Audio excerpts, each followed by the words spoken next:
Et donc pour conclure, parce que on se fera encore taxer d'agressivité, tout ça, parce que en fait vous êtes tellement inculte que vous confondez confrontation et déprédation, c'est tout le problème, c'est que votre propre en fait euh, conditionnement par du coup la bestialisation de votre propre aliénation de la faculté de distinction entre votre ressentiment et votre conceptualisation, qui du coup n'est pas une sexualité mais est juste une affliction, c'est bien le problème, c'est que vous ne pratiquez pas en conscience la liberté que vous prétendez revendiquer. C'est ça le problème, c'est que vous n'avez pas le bagage culturel préalable. C'est la différence entre la révélation de l'orientation sexuelle au moment de la liberté de choix en pratique et la reproduction du conditionnement par affliction pédodéprédative reproductive. Tu vois, c'est tout le problème de pourquoi les gens comme nous qui font le boulot, ils pointent du doigt l'instrumentalisation du conditionnement infantile comme handicapisation préméditée aliénatoire de nécessité de génération d'une agent tour pour la culture du viol nécessaire à l'expansion coloniale.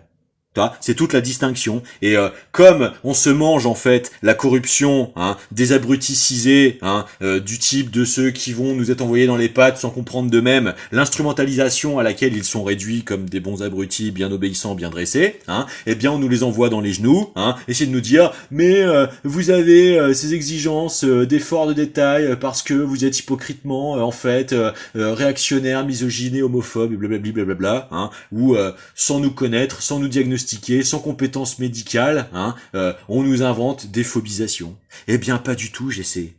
C'est juste qu'on maîtrise en fait la culture analytique qui va avec la légitimité de parole critique, parce que on la pratique en fait la critique. C'est la différence entre l'état de nature et le développement de la raison. Ça s'appelle l'effort en fait de culture.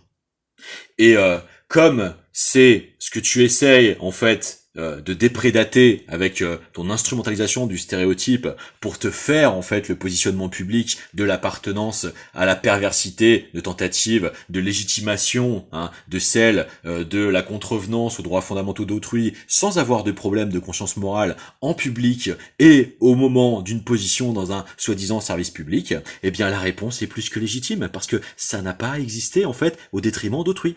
C'est tout. Et comme c'est ce que tu essaies de faire, dans la perniciosité de la perversité de ta formule, et l'hypocrisie d'essayer de masquer le fait que ce soit bien le cas, pour tous les autres levier évident, coordinatoire des différents stades de ta nécessité d'appartenance systémique, parce que nous ne sommes pas débiles, eh bien, on est obligé en fait de t'inviter et de faire ce qu'on peut par la confrontation critique, pour essayer de te sortir en fait de ce fossoiement dans lequel tu es en train d'essayer d'être plongé.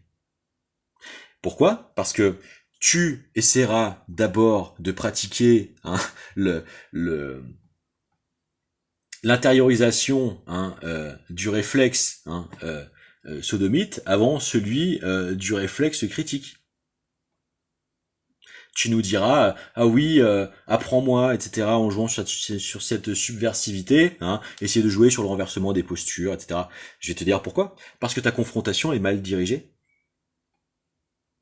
Au lieu de t'en prendre aux organisateurs de la tentative d'enfermement de l'humanité dans les faux semblants, tu t'en prends aux gens comme moi qui se bougent en résistance pour essayer de briser les tentatives de verrou de ces conditionnements. T'as donc un problème non seulement de topologisation, de topologisation, de situation de ta condition propre, et du permissisme en fait d'adressage de tes propres sadisticités parce que tu n'en es pas maître. C'est pour ça qu'on a enfermé Sade au 18e. C'est parce qu'il a sombré dans l'affliction dans laquelle il s'est pataugé et qu'il a confondu le réel avec l'essentialisation de ce dont il a été saturé. Voilà. C'est le contraire d'une sexualité. Ça s'appelle en fait un conditionnement afflictionnel. Dommage, parce que cet état ne peut pas être service, puisqu'il est reproduction et non pas sublimation. Voilà pourquoi je n'ai pas à en être tartiné, d'une quelconque manière.